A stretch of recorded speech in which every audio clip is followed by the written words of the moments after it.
السلام عليكم ورحمة الله. نشرة الأخبار من الفضائية الإريترية والمستهلة بأبرز العناوين. إصابة 86 مواطنا بفيروس كورونا اليوم.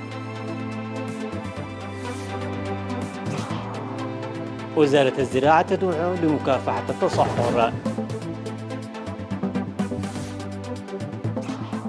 دفع أكثر من 1.4 مليار نقفة لأسر الشهداء في الأوسط. بايدن يوجه تحذيرات لبوتين والأخير ينتقد اعتبار واشنطن موسكو عدوا لها. قتلى ومفقودين في فيضانات وانهيارات أرضية بنيبال. انطلاق ناجح لأول رحلة صينية مأهولة إلى محطة الفضاء. أهلا بكم. إعلان وزارة الصحة. أعلنت وزارة الصحة أن الفحوصات المخبرية التي أجريت اليوم 17 من يونيو في مراكز العزل بأقاليم الأوسط والجنوبي وشمال البحر الأحمر والغاشباركا أظهرت إصابة 86 مواطنا بفيروس كورونا، وظهرت 53 من الإصابات في أسمرة بالإقليم الأوسط و28 في الإقليم الجنوبي، 11 منها في منفرة و7 في عدقيح و6 في صرونا و3 في الدكمحر و1 في سنعفة، و3 إصابات في إقليم شمال البحر الأحمر، 2 في قندع و1 في نغفة، وإصابتان في قلوج بإقليم الغاشبركة. في غضون ذلك شفي 116 مريض كورونا، 82 من الإقليم الأوسط و34 من الإقليم الجنوبي، بينما وافت المنية مريضين بكورونا من إقليم عنسبة، إحداهم يبلغ 76 عاما والثاني 74 عاما. وبهذا بلغ عدد المصابين بفيروس كورونا في البلاد حتى الآن 5194، شفي منه 4654، وتوفي 19 مريض كورونا، فيما يزال 521 مريض يتلقون العلاج في المستشفيات. وزارة الصحة 17 من يونيو لعام 2021.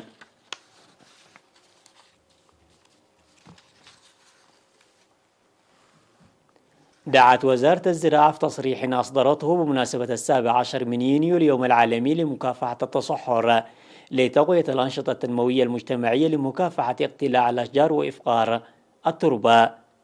وأوضحت وزارة الزراعة أن إريتريا تقع في منطقة شحيحة الأمطار وغير منتظمة، ولأن أغلب أراضيها تضاريس جبلية تشهد انجراف التربة، مشيرة إلى أن الغطاء النباتي انخفض بعامل الإنسان والطبيعة. وتعمل الحكومة الإريترية منذ غداة الاستقلال لإصلاح ذلك بأنشطة واسعة لحماية التربة وحفظ المياه والتشجير الواسع وبناء المدرجات والخزانات المائية. وذكرت وزارة الزراعة في تصريحها القيام بأنشطة حماية التربة وحفظ المياه في مساحة حوالي 257 هكتارا، وبناء حواجز مائية بأكثر من 4.5 مليون متر مكعب و785 حفير، وسد وزيادة تنمية النباتات ب5 أضعاف. وأوضح الشتل 45 مليون شجرة خلال برنامج الحملة الخضراء التي انطلقت عام 2006، وأن زيادة رقعة المحميات كان لها دور دافع لتكاثر الأشجار المتوسطة والحياة البرية. وأشارت إلى نشر 170 ألف مقدة حنت في كافة أرجاء البلاد لخفض اقتلاع الأشجار. وقالت وزارة الزراعة بالرغم من هذه الجهود فإن القلق لا يزال ماثلا، ويتطلب تقوية حملات التنمية التي ظلت جارية وتعزيز الأنشطة التنموية المجتمعية لتخصيب التربة والاستمرار في بناء خزانات المياه والعناية بها، وإكثار خيارات الطاقة البديلة للحد من اقتلاع الأشجار، ورفع الوعي بحماية البيئة وجعل التشجير الشعبي والدفع بإقامة المحميات. قام فرع وزارة العمل والرعاية الاجتماعية في الإقليم الأوسط بدءا من عام 2004 وحتى 2020 بدفع أكثر من مليار و430 مليون نقفة لأسر الشهداء. وأوضح مسؤول وحدة الرعاية الاجتماعية في الفرع السيد تدروس في الساهية في مقابلة مع وكالة الأنباء الإريترية إيرنا توزيع حوالي 2 مليون نقفة لأسر الشهداء المتضررين أكثر من الإريتريين في الداخل والخارج، إضافة إلى الدعم الحكومي المنتظم. كما ينظم الفرع دورات مهنية في إطار الجهود الجارية لخلق بيئات مناسبة تساهم في اعتماد نساء الشهداء وأبنائهم على ذاتهم، ومساعدة المواطنين في المجالات الزراعية وغيرها من الأنشطة المجتمعية. وذكر السيد تدروس بأن جمعية تعليم قيادة السيارات بدءا من عام 2019 تعلم قيادة السيارات للنساء الشهداء، داعيا إلى تعزيز مساهمة المواطنين لأسر الشهداء متحملين تنفيذ أمانة الشهداء. في غضون ذلك تشير المعلومات الواردة إلى تقديم طلاب مدرسة إسحاق تولى مدهن بتقديم مبلغ مالي لأربعة أسر شهداء لكل أسرة 6000 نقفة، في إطار المساعدة التي بدأتها مدرسة حلايا الثانوية عام 2011 ومدرسة إسحاق تولى مدهن عام 2015.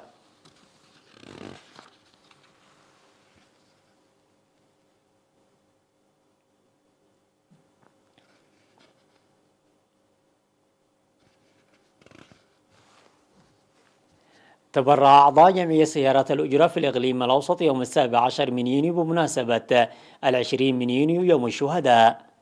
وقد تم في المناسبة التي شهدت مسيرات سيارات الأجرة من ساحة الفاتح من سبتمبر وحتى بنك الدم التبرع بحوالي 90 كيس دم. وأوضح أعضاء اللجنة التنفيذية للجمعية أنهم كانوا يقومون بالمناسبة بأعمال تشجير، وقرروا هذه السنة إحياء المناسبة بالتبرع بالدم. وعلم أن جمعية أصحاب السيارات الأجرة اتخذوا مبادرة إعالة 30 أسرة شهيد منذ العام 2015، وقد قدموا حوالي 360 ألف نقفة لهذا الغرض. في غضون ذلك تبرع عمال إدارة مديرية عداق حموس يوم 16 من يونيو ب30 كيس دم.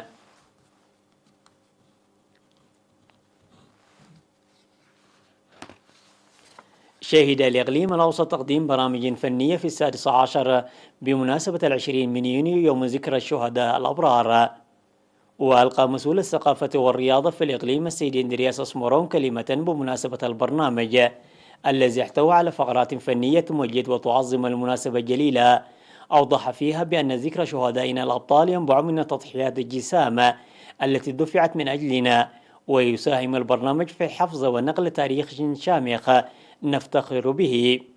واشتمل البرنامج المقدم عبر الفنانين الكبار والشباب على ألحان غنائية وقصائد شعرية ودراما موسيقية والرسم.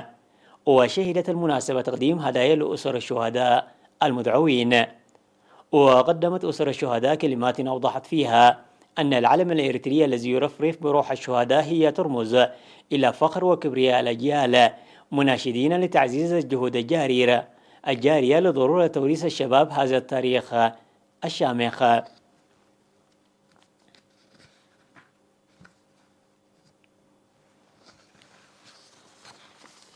اتخذ سكان منطقتي طاف نفاس وكودوزوبو بمديرية ابن حيلي خطوة لحل الضيق فصول مدرسية مدرسة طاف نفاس الابتدائية والمتوسطة بتنسيق أموالهم وطاقاتهم. وأفاد مراسل إيرانات تدشين الفصول الأربع التي كلفت 780 ألف نقفة في 13 من يونيو.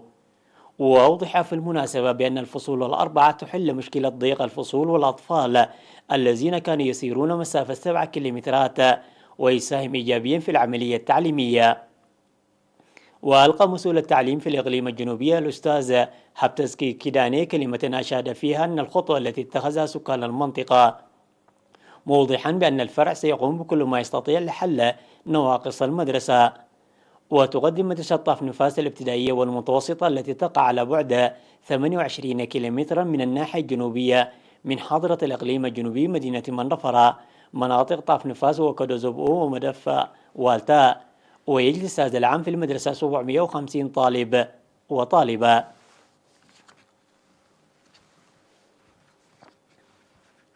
الأخبار العالمية بعد فاصل قصير.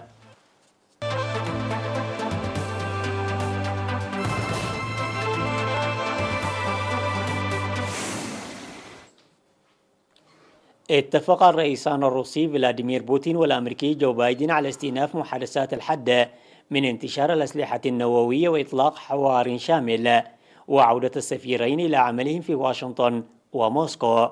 وقال بوتين وبايدن في بيان نشرته الرئاسة الروسية بعد قمتهم في جنيف أنهما يسعان من خلال هذا الحوار إلى إرساء الأساس لإجراءات مستقبلية للحد من التسلح والحد من المخاطر. وأكد الرئيسان التزامهم بمبدأ أنه لا رابح في حرب نووية ولا ينبغي إشعالها مطلقا. كما أكد أن التمديد الأخير لمعاهدة ستارت للحد من الأسلحة النووية هو شهادة على التزام البلدين بالحد من هذه الأسلحة. وشدد بايدن على أن نبرة اللقاء مع نظيره الروسي كانت جيدة وإيجابية، مضيفا: أوضحنا أننا لن نتسامح مع محاولات انتهاك سيادتنا الديمقراطية أو زعزعة انتخاباتنا الديمقراطية، وسنرد في حال حصل ذلك. من جهة أخرى وصف الرئيس بوتين اللقاء مع نظيره الأمريكي بأنه بناء، مضيفا أنه تم الاتفاق في القمة على عودة السفراء إلى أماكن عملهم الدائمة في كلا البلدين. وانتقد بوتين في مؤتمر صحفي عقب القمة اعتبار واشنطن وموسكو عدوا وخصما، وقال أنها تدعم منظمات ومؤسسات تطبق الأجندة الأمريكية على التراب الروسي. قال مسؤولون في نيبال أن 3 أشخاص على الأقل لقوا حتفهم عقب حدوث الفيضانات وانهيارات أرضية ناجمة عن هطول الأمطار الموسمية. وقال المتحدث باسم الشرطة النيبالية أن فرق الإنقاذ انتشلت 3 جثث، 2 في غرب نيبال وأخرى في وسط البلاد. وما زال البحث جاريا عن 8 أشخاص مفقودين وفقا ما قال المسؤول بمنطقة سودوهاشك المتضررة. وأسفر هطول الأمطار لأكثر من 3 أيام عن ارتفاع منسوب نهر ميلاماتشي وقمره عدة منازل، وألحق الضرر بجسور وطرق في منطقتين بشمال غرب كاتماندو.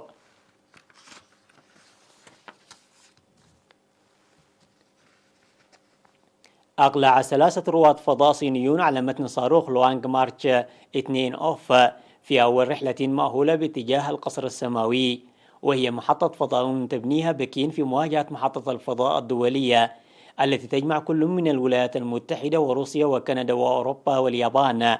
وأقلع لوانغ مارش 2 أوف في الوقت المحدد من منصة في قاعدة جوانكان الفضائية في صحراء قوبي شمال غرب الصين قبل أن يدخل المدار بعد 10 دقائق على ذلك. ونشر التلفزيون الرسمي مشاهد لرواد الفضاء مبتسمين وهم يرفعون غطاء الوجه عند وصولهم إلى المدار. وهذه أول رحلة مأهولة للصين منذ 5 سنوات تقريبا، ويتوقع أن يبقى رواد الفضاء 3 أشهر في المدار، وهي فترة قياسية للعملاق الآسيوي. وأمام الرواد ال3 مهمات كثيرة من صيانة ونصب معدات والخروج إلى الفضاء وتحضير مهمات بناء مقبلة ومجيء طواقم أخرى.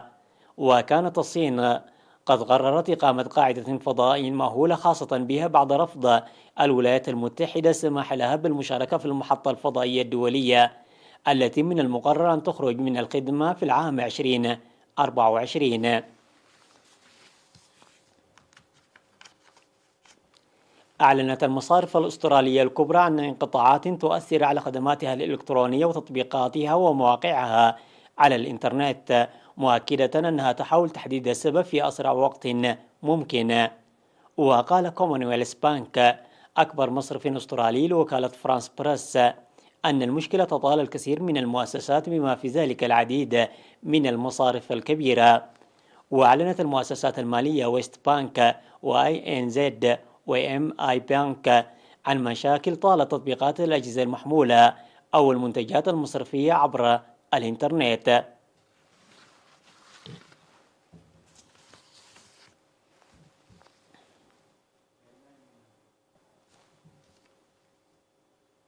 وقبل الختام عناوين الأخبار: إصابة 86 مواطنا بفيروس كورونا.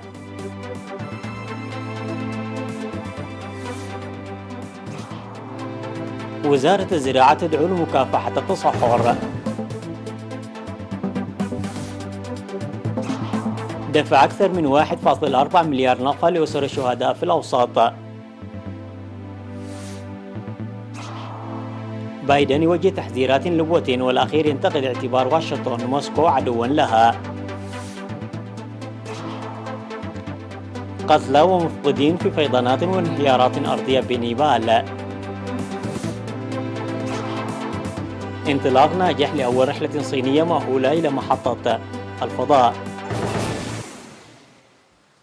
انتهت النشرة التي قدمناها لكم من الفضائية الإريترية، وإلى اللقاء.